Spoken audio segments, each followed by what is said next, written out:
Hindi ko matawagan si Rosalinda eh. Cannot be reached. Mukhang napapadras na hindi mo makontak si Rosalinda. Baka may kababalaghan na yung ginagawa.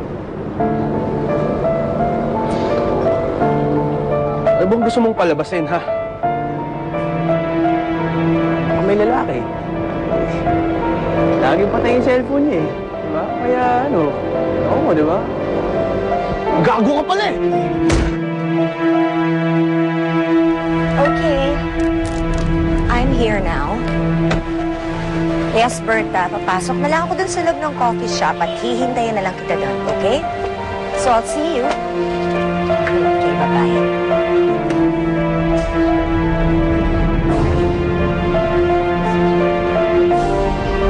Soledad Romero?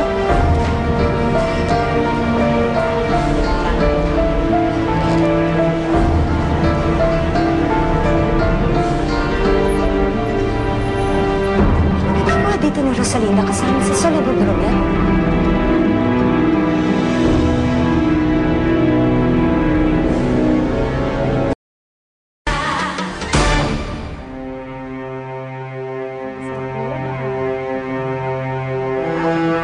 Bakit magkasama sina Soledad Romero at si Rosalinda?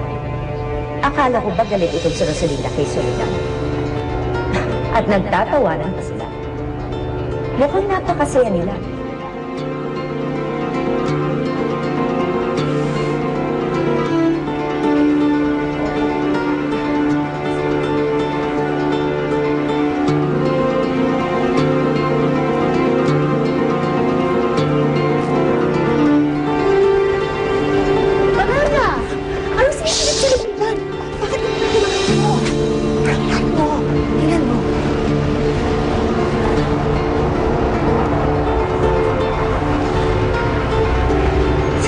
Romero at ang manugang mo?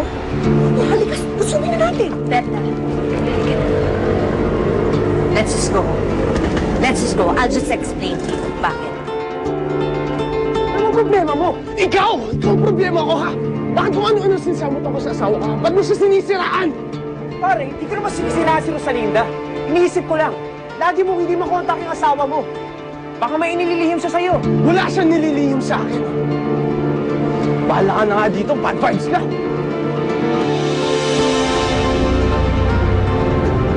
Bakit po, Nay? Ha? Wala, parang may nakita lang ako sumisilip doon. Pero mukhang guni-guni ko lang. Bakit ba hindi natin nililusob si Rosalinda at Soledad? Eh di sana binigyan natin ng mag-asawang sampal yung dalawang yun. Ano ka ba, Berta? Hindi ka nag-iisip. Alam mo, kung ginawa natin yung kanina, nasira na ang lahat. Ano masisira? Dapat kasi sa bahay na lang tayo ni Aling Clarita nagkita para hindi ako napapraning na baka may makakita sa atin. Eh, ang kaso nga, kabuanan mo na, anak. Malapit ka ng mga anak. Tingnan mo nga, malaki-laki na ng tiyan mo, kaya ayoko magbibiyahe ka pa ng malayo. Excited na nga po ako eh. Magiging mami na rin ako. Hindi na nga po ako makapaghintay. I feel this is bigger than what we just saw. Bakit magkasama si Rosalinda at si Soledad Romero? Akala ko ba galit na galit itong si Rosalinda doon kay Soledad? At saka, ano ang relasyon nila? Yun ang aalamin natin. Precisely. At sigurado akong magiging mabuti kang ina, Rosalinda. Kaya proud ako sa'yo, anak.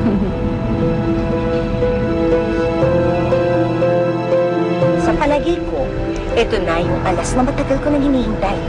Ang alas na magagamit ko para paghiwalayin si Fernando Jose at si Rosalinda.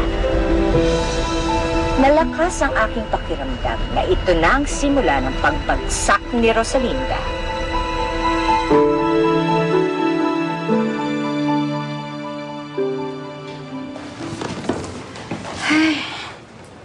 Hi, Ate Fedra. Hi. Andito ka na pala. Nilitingnan mo to, oh. Ang gwapo-gwapo dito ni Kuya Fernando Jose. At napakaganda ni Ate Rosalinda. Tingnan mo. Maganda na ba sa'yo to? Ang baba ng standard mo. Saan na ba yung pinito ko kanina? Ha? Hindi ka nagagandahan kay Ate Rosalinda? Hindi. Ang pangit niya, no? At saka ang cheap niya. At masama ugali niyan. May BO pa. Diri. B.O.? May anghit. Ang baho nga eh, no? Kakadiri. Sige, sukatin ko lang muna yung mga pinamili ko, ha? B.O. Talaga si Ate Fedra, insecure. Julio? Oh.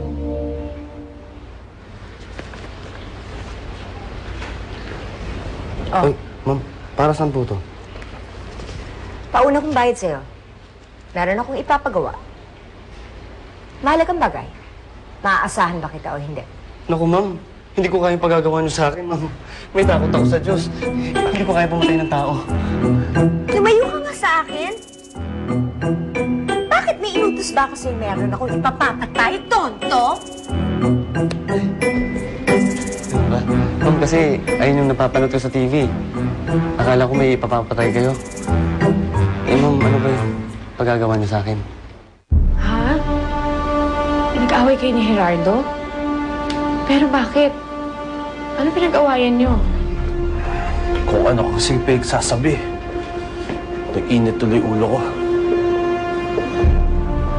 Ano bang sabi niya?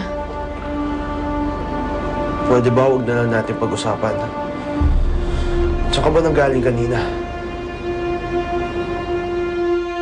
May ipapaimbestiga ako sa'yo. May kailangan akong malamang isang sikreto. Isang napakahalagang sikreto.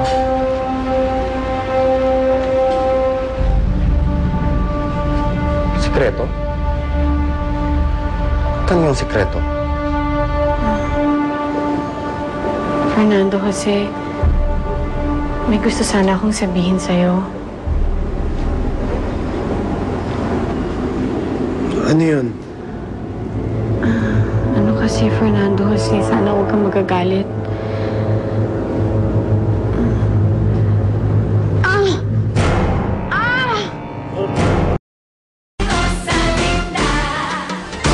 Stable na po ang lagay ni Mrs. Altamirano. Maraming salamat ho, Doktora. Okay, I will go ahead.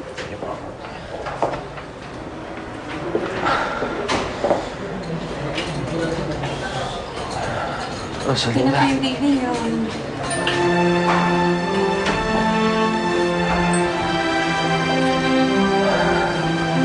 Baby natin.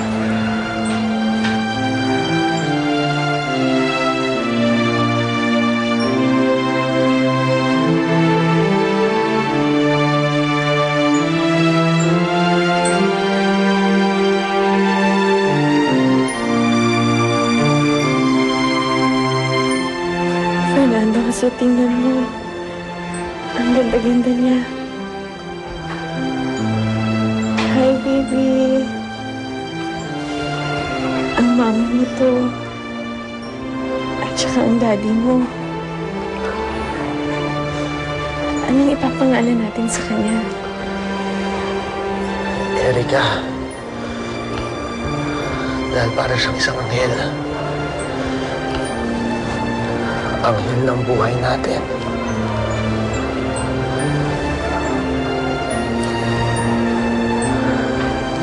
Erika. Napakagandang pangalan.